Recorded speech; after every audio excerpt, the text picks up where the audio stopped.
I was approaching my 60th birthday, and I decided that I would write all the Dónalls from 7 to 23 to 33 up to 60. And so I wrote the first poem for it. And the first poem is now on the last page. My father and my brother died, and it became a book of grief and loss and love. But I used to be a supply teacher, and you go in as a supply teacher, and you got a 2-hour class, and there is nothing prepared for it. And you have to wing through 2 hours. And the kids won't help you. You say, okay guys, what did you do last week? And they all go, we don't know. And then one little nerd at the back goes, please sir. I say, yes, we did the spinach armada. And I said, the spinach armada, eh? Oh, what did you do the week before? Silence again, we don't know. And then little fat guy at the back goes, please sir, we did Anne of Cleavage. And I thought, right, they're not going to go there. It's that kind of day, you know. I was year 7, and they were grasping history. And I went into year 8, and I said, okay, Pythagoras' theorem. And they all said, oh, wow, sir, would that be the triangle then? And I thought, what is everybody doing? And they're all talking in pirate voices like that. And I thought, far away from Pirate Day, far away from Eye Patch Day, what are they doing? So I just had to beat them at their own game. And I said, yes, as you can see, the sails on the hypotenuse, good ship hypotenuse, is equal to some of the sails on the other two side. And they thought, right, he has us beaten. So a child was reading A. Milnes, Now We Are 60. So this is called Now We Are 60. A year 8 child inquires, how old I be? I be just 60. He gasps, my God, you're very active for 60. 60 for him is a distant planet in a galaxy far, far from here. Yea, another dimension. I smile my 60-year-old smile, perfected by now. I am starlight that will only reach him when he himself is 60, if he ever remembers what he has long ago forgotten. Now, let's see what's in the book. Now, you may wonder why I go to the book, but I'm having trouble, so what I did is I put all the book up to a size that I could read from. That's why we go to this book. This is called Grandfather Gordon, and I used to look after a lovely man called Gordon, and he was a vet from the Second World War, an Alaman, and he showed me all pictures of all his friends, and they were all dead, and they all looked like they were 12, and there's pictures of them kicking a football made out of scraps of old uniform.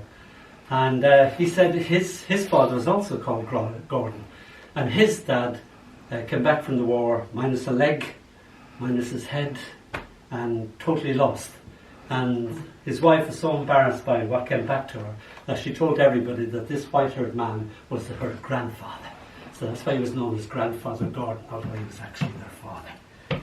So the only time that he spoke to his son about what happened is when his son went to fight. And then his son came back, knew what it was like to kill somebody, knew what it was like not to be able to tell his daughter that he'd done that.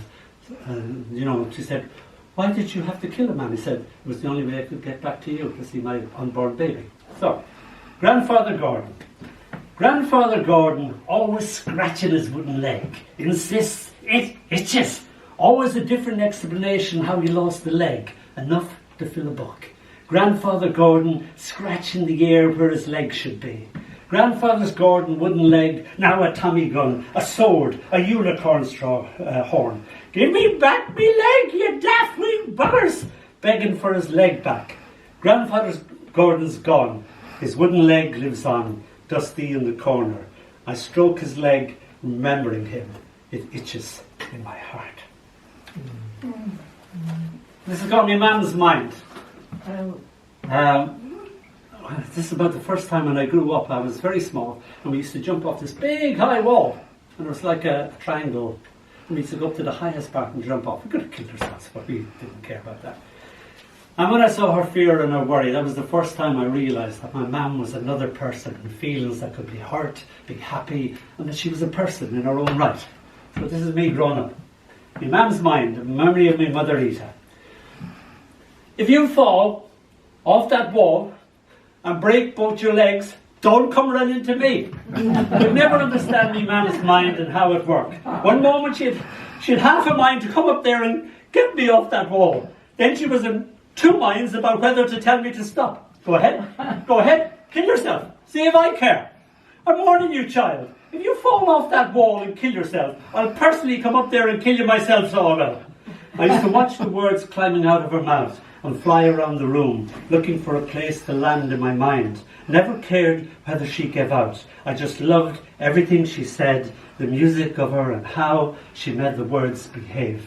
I came down and kissed her worry away. I'm sorry, man, I told her, and she cried.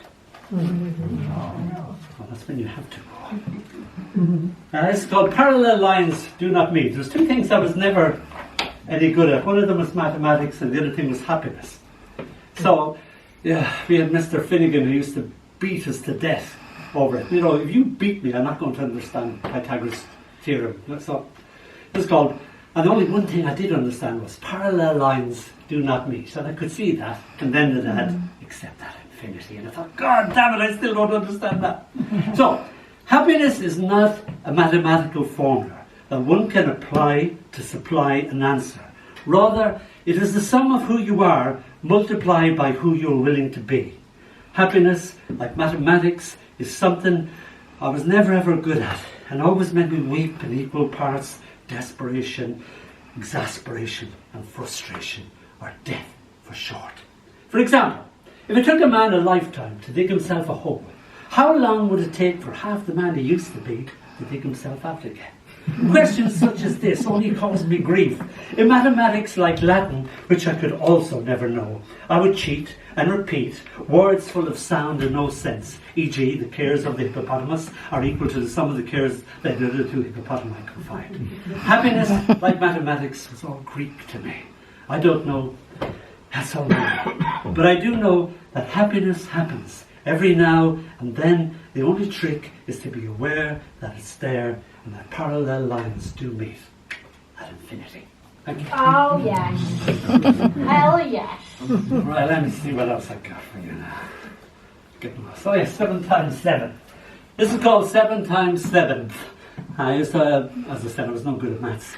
And there was lots of things I was no good at when I was a little kid. My dad used to tie my shoes, he used to tie my tie, a lovely Windsor knot, and I couldn't do that, and I couldn't do this. I'm still have Janice would nearly tie my shoes for me now. Something I never learned. And we were in Prague when I wrote this, and it just came back about 7 times 7. 7 times 7 is, and I always get memory the audience go, 49! And of course that's an ellipsis, it's a rhetorical question. When I was 4, I fretted over things I couldn't do, like tie my tie, tie my shoe.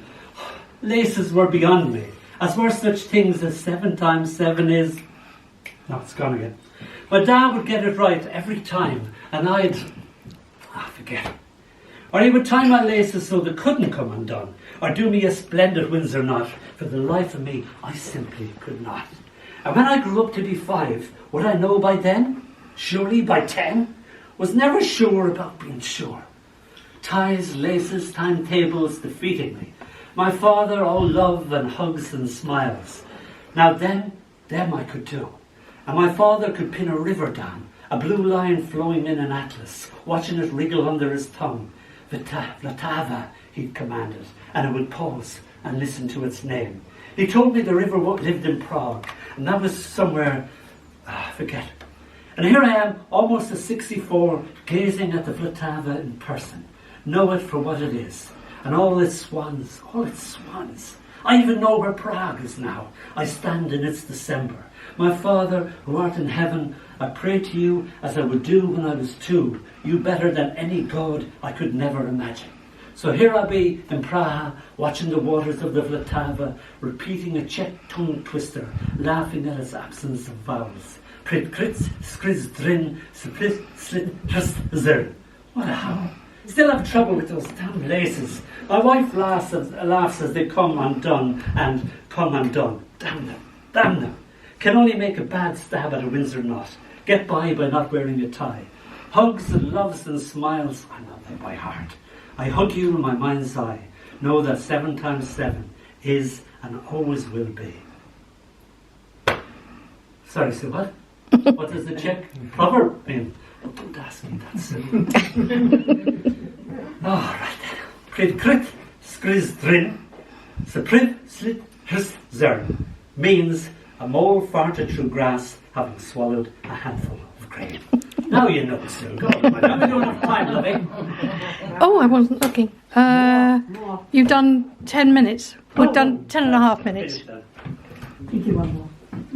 This is called Oscailga, which means in Irish. And half the poem is in Irish and half the poem is in English, but it's okay. I'll translate as I go along. Myself and my Finnish wife longed to have a baby, and despite many hours practice, no baby didn't materialize. So we went for test after the test, and one last test. This is probably too much information for you to to see if the tubes, the fallopian tubes, were clear. And we were going for this, and it was cancelled for 6 months. And then we went for it again the next 6 months, and it was cancelled again. And we had to wait 6 months again, and in that time we fell pregnant. Notice how I used the royal we there? Yeah?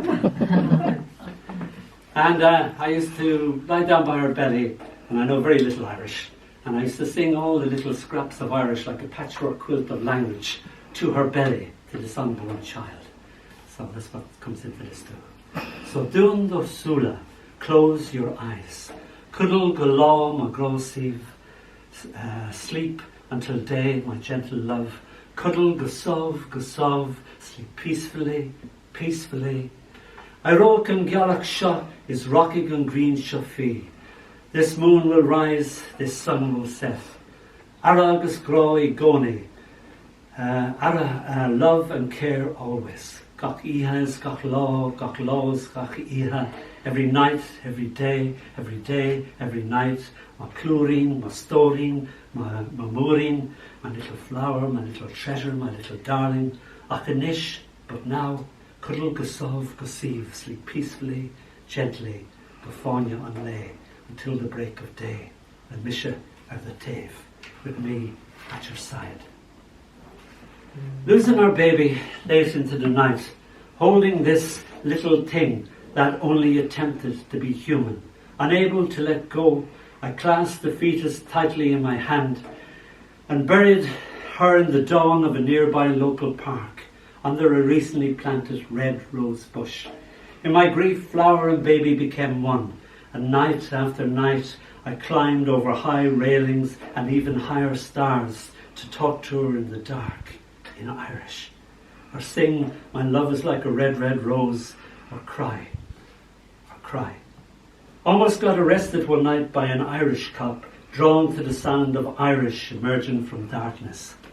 Guess he let me go because it wouldn't look good on a charge street. The defendant was talking and crying to a flower in Irish.